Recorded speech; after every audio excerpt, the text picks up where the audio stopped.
Good evening and thanks for joining us. I'm Bruce Frisco. It is Friday, the 13th of February. This is CTV News. Tonight, beyond the tipping point, reaction to a dire warning about the state of New Brunswick healthcare.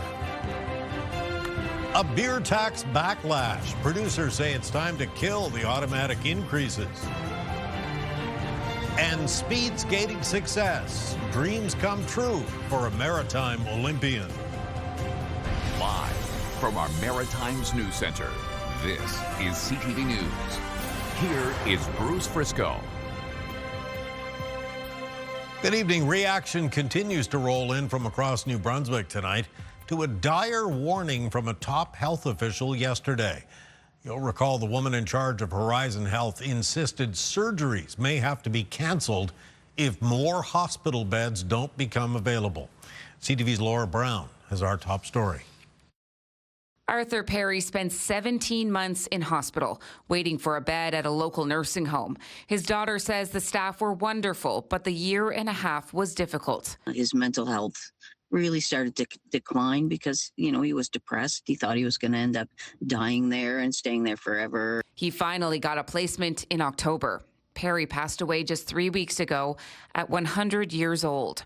Her father's experience has inspired Poirier to speak up for seniors going through the same wait. The words that they use and so on to describe what's going on in our healthcare system usually depicts seniors as the villains, right? They're getting sick, they're clogging it up, we're having to hold them here in the hospital, there's nowhere for them to go. But sadly, I think that's just smoke and mirrors to cover up a system that's sadly in need of repair. Horizon Health CEO Margaret Melanson insists hospitals are past a crisis point, that 40% of beds are occupied by patients in limbo. They have no medical reason to be there, but need more care than they can access at home. So they wait in hospital for a long-term care bed. Melanson claims there's simply not enough space for everyone. We will have surgical interruptions because we will not have any other places to place patients. I agree with Margaret. Richard Lozier feels years of excuses got us here. Successive governments chose not to build enough nursing homes because of money, staffing shortages, and a concern that those buildings would sit empty after the baby boomer generation was gone. Which is not true. We know in 20 years' time, the group that are 75 and older are going to be double than the one today. Lozier repeats Poirier's message that seniors are not the problem. We have to respect the people that helped build this province. And sometimes we forget that because we're caught in the crisis. And it is a crisis. I'm going to repeat myself. This is a crisis. Laura Brown, CTV News, Fredericton. People who enjoy a glass of beer, wine, or a shot now and then will not be happy to hear this. Prices will be going up again. The reason dates back to a federal policy that was announced almost a decade ago, and those in the liquor industry want it changed. Here's CTV's Jesse Thomas. Come April 1st, a 2% federal tax increase kicks in on alcohol. The beer industry wants the automatic tax to be scrapped, arguing it ignores today's economic reality. Time when you have an affordability crisis, you have a trade war that's driving up prices for brewers, fewer people going out. The government has a policy that says it doesn't matter, we're going to raise the tax on beer anyway. That's just bad policy. The federal government every single year since 2017 has been raising taxes on your beer, your wine, your spirits without even a vote in Parliament. That's fundamentally undemocratic. It's wrong. Some customers indicate rising costs have already changed their habits. Just because your average night out is going to cost you at least $100 comparatively to 10 years ago when we could go out and, $50 would take you a long way. You really have to like what it is you're drinking, and so it kind of limits trying new things. How much would another increase impact you? Would that hurt you? I would probably slow down a little bit, drink a little less, but I still enjoy my couple of beer after a hard day at work. Industry leaders warn the cumulative effect is impacting both big and small brewers. They're taxing beer into oblivion. Jesse Thomas, CTV News, Halifax. Get the Maritime's top stories, breaking news alerts, and watch live. Download the CTV News app. An ongoing manhunt in New Brunswick tonight An emergency alert today blasted phones and televisions in parts of the province just after the noon hour, warning people about an escaped inmate from Shediac who could be armed and dangerous. Police are on the lookout for this man, 35-year-old Todd John Lewis. RCMP say he escaped from the Southeast Regional Correctional Center last night by jumping a fence and then heading toward nearby Highway 15. He's described as 5'7", 146 pounds, blonde hair and blue eyes. Mounties believe he could be somewhere in the Moncton area. They're urging people who spot him to steer clear and instead call 911. Police in Halifax say they are concerned a man recently convicted of sexual assault in Nova Scotia may be responsible for other sex crimes. 60-year-old Bruce Douglas Hatfield was arrested in September of 2024 after a woman came forward to say she was assaulted in the Halifax and Yarmouth areas back in 2010. Hatfield was convicted late last year in that case and will be sentenced next month. But during the trial, testimony suggested Hatfield made the trip between Halifax and Yarmouth with other young women. Investigators are urging anyone else who may have been assaulted to come forward and share their stories. Ottawa spending more than $600,000 to help keep youth off the streets and out of gangs in St. John. The money will support a pilot project aimed at helping youth at their most vulnerable. CTV's Avery McRae has details. The sound of sirens in St. John's Waterloo Village is becoming a familiar noise, and more of the calls involve incidents with youth. Post-COVID, we're seeing more and more addiction issues and mental health issues with our youth. That's why Ottawa is spending more than $625,000 to support the John Howard Society's new program.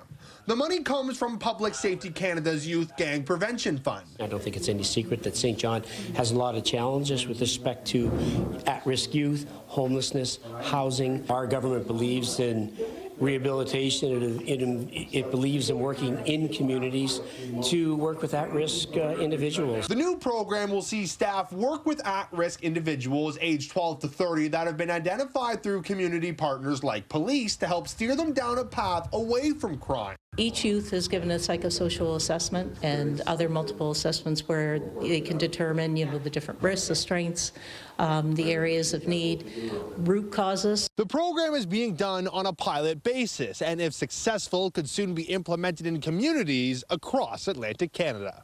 Avery McRae, CTV News, St. John. Some anxious moments at a movie theater in Nova Scotia's Annapolis Valley today. Firefighters responding to this vehicle fire in the parking lot of the Cineplex Theater on Commercial Street in New Minas. This was around 3:30 this afternoon. Witnesses say crews made quick work of the flames. No reports of any injuries and no word on what sparked the fire. Tim Houston's government is ordering all provincial employees back to work full-time by the 20th of April. In a memo to staff, the Deputy Labor Minister says many civil servants are already working in person, and it's time to bring everyone back in the interest of collaboration, service excellence, and strong connections. Officials say they're providing 60 days notice for employees to make the necessary arrangements, but add everyone will have to be flexible during this time.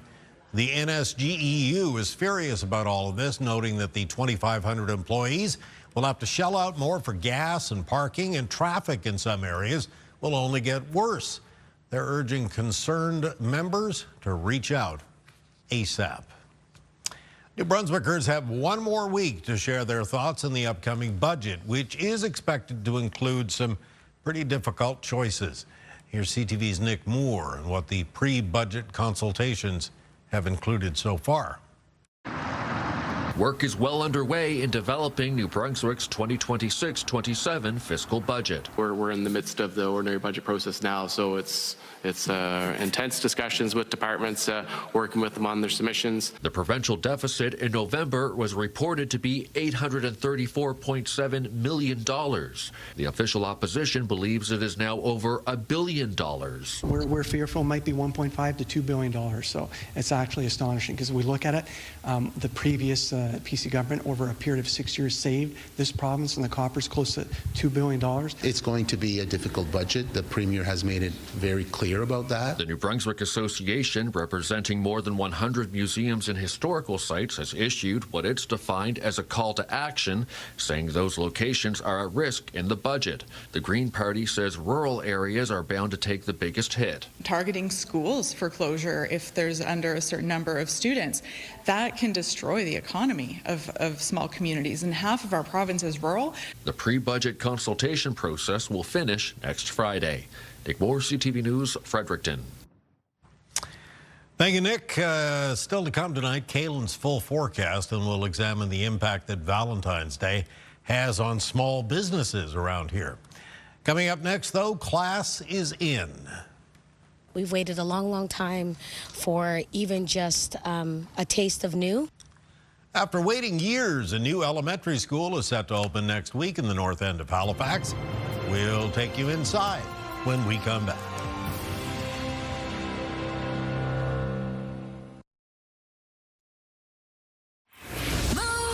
Mornings with Aaron and Peter. Did you hear we're giving away 30 trips to right here, Beaches, Turks and Caicos with Password to Paradise? Listen for your passwords every 2 hours from 6 a.m. to 6 p.m. So obviously Maritime students are among those who are grateful for this long weekend, but parents and students at a Halifax elementary school are actually kind of excited to go back next week. This after years of waiting for construction of their new school to finish. CTV's Vanessa Wright has more. After years of waiting, hundreds of students will be welcomed into a new and improved elementary school in Halifax's North End. We've waited a long, long time for even just a taste of new. And here we are in this modern school that will, be a hub for the community. Construction on St. Joseph's Alexander McKay Elementary School started in 2018 and was only supposed to be a renovation. But the province decided to gut it and make it brand new, which caused a lot of delays. We had some labor issues with trying to attract some material slowdowns during COVID and other things. So yes, it was an absolute endeavor to get from point A to point B. Communication should have been better, and we should have known a lot sooner about what was going to happen and how things were happening. But they say it was all worth it for the chance at giving students modern spaces, including a cafeteria, library, and gym, which they never had. Things are moving with technology these days, and so they're really coming back to a learning space that will fit what's going on in the world.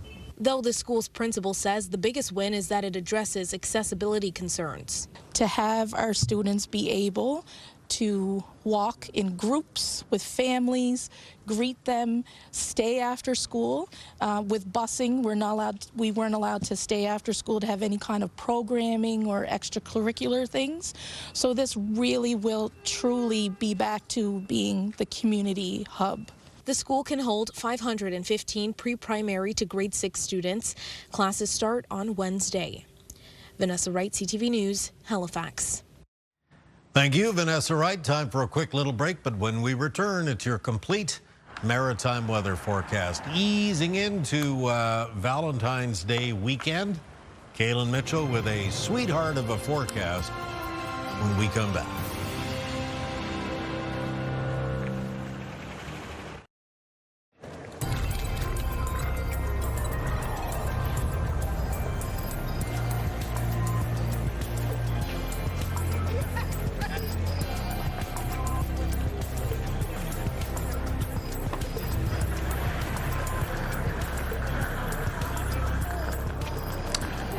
It is Friday night, 13th day of February. Tomorrow is Valentine's Day.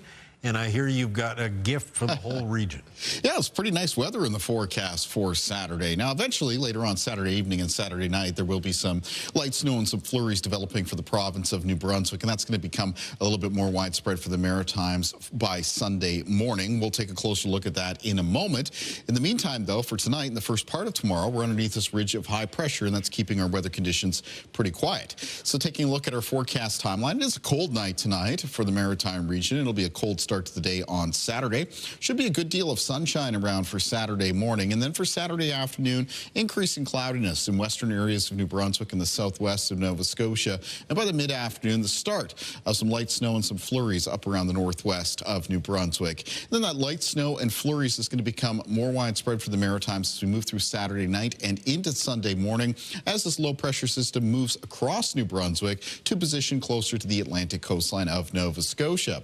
And there on Sunday, that low is expected to intensify a little bit. So the bands of flurries may turn over to some areas of snow. And there's a couple areas in particular that you'll want to watch out for that snow. We'll take a look at that in just a quick second here. Winds in the forecast for tomorrow will be out of the west and southwest, sustained 10 to 20 kilometers per hour with some gusts between 20 and 40.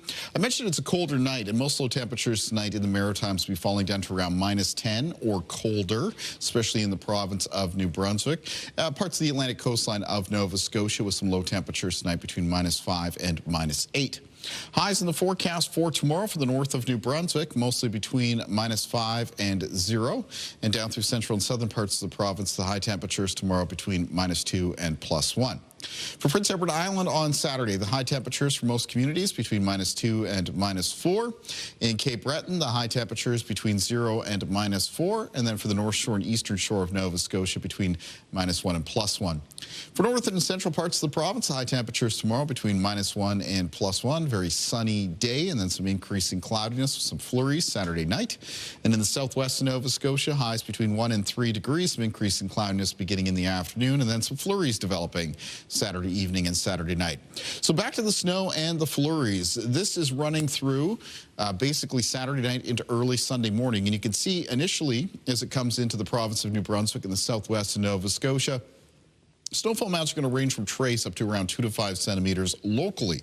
Once it reaches the Atlantic coastline of Nova Scotia, though, the snow could become steadier for that province, especially around the Atlantic coastline, and possibly a few parts of Prince Edward Island throughout the day as well.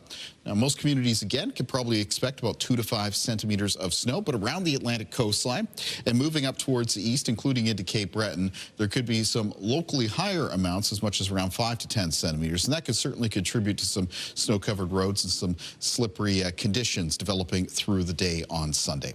Taking a look at our extended outlook then for New Brunswick, again, we have flurries moving in basically late on Saturday and around for Sunday. Monday, a mix of sun and cloud, flurries in the forecast for Tuesday, and then pretty fair weather conditions for Wednesday, Thursday, and Friday of next week. For Nova Scotia, it's going to be flurries developing Saturday night, turning to areas of snow and flurries on Sunday. Monday, a mix of sun and cloud, flurries in the forecast for Tuesday, a mixture of flurries and showers on Wednesday, and then a mix of sun and cloud follows for Thursday and Friday. And for Prince Edward Island, some periods of snow to end the weekend on Sunday. That's followed by flurries in the forecast for Monday and Tuesday of next week. Cloudy periods on Wednesday, mix of sun and cloud on Thursday, and flurries expected next Friday. Bruce. Definitely moderating, hey, the trends, the temperature trends. Yeah, let's try to head in that direction, absolutely. Sure. Okay, thank you, my friend. Wake up weather still to come. Stay with us. We'll be right back.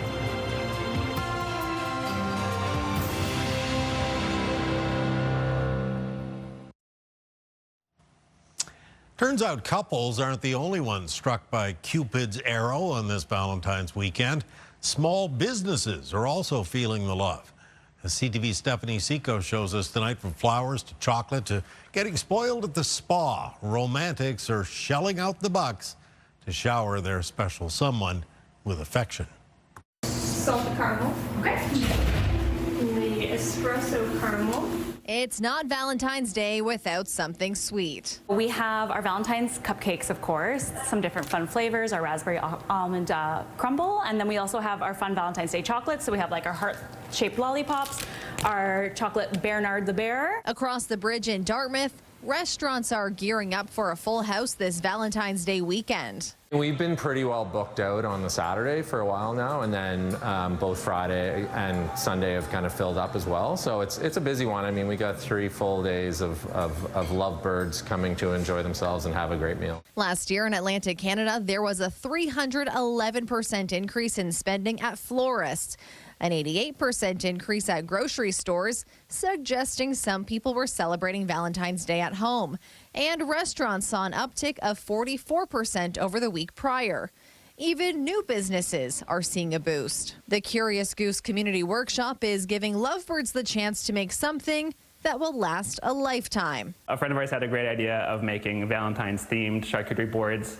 So we'll have a kit here where folks can engrave their names into it with a wood burning kit. Stephanie Seco, CTV News, Dartmouth. Thank you, Stephanie. Time for one final break. Coming up, the maritime athlete who's fulfilling her Olympic dreams. First, though, it's your wake-up weather. This will wake you up downtown Antigonish on a Friday night. Minus 12 right now.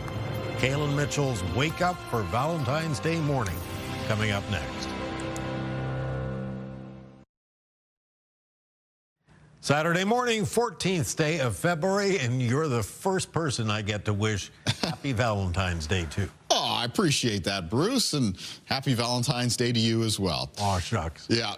Want to warm hearts tomorrow because it is going to be a cold start to the day. Here's a look at morning temperatures around the Maritimes, and starting off several degrees below zero and some down into the minus teens. Should be a good deal of sunshine, though, around for Saturday morning.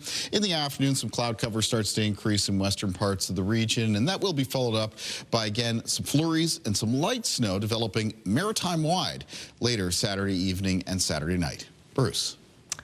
Thank you, Kaylin. Have a good weekend. Well, Canada has won 7 medals so far at the Milano Cortina 2026 Winter Olympic Games, and 2 of them by a woman who grew up in Moncton. So we were very pleased when CTV's Derek Haggett got to speak with her and her family in Italy today. 2 medals in 3 days. It's been quite the week for Moncton speed skater Courtney Sorrow at the Milano Cortina Olympic Winter Games. I feel so grateful. It feels unbelievable.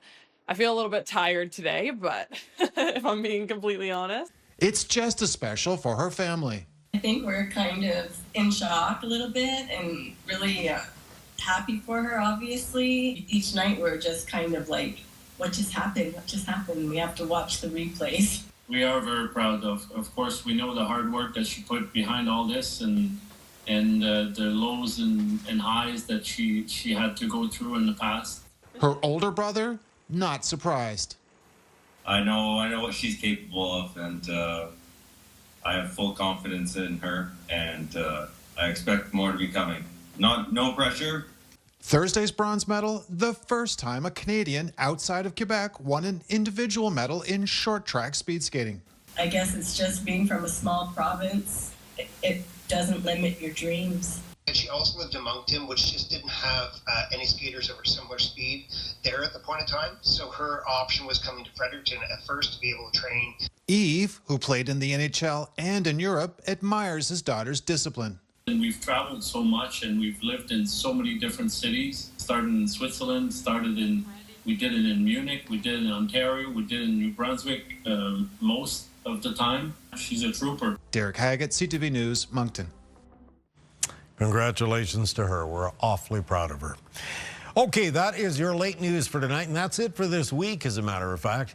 If you joined us late tonight or you'd like a second look at any of our stories and a whole lot more, you can always visit us online, ctvnewsatlantic.ca. It's your home for news, and it updates right around the clock. I'm Bruce Frisco. Thank you for staying up with us. We're going to leave you tonight with the names of all of us here at Bell Media. Have yourself a good night, a great weekend. Happy Valentine's Day. We'll see you again on Monday night.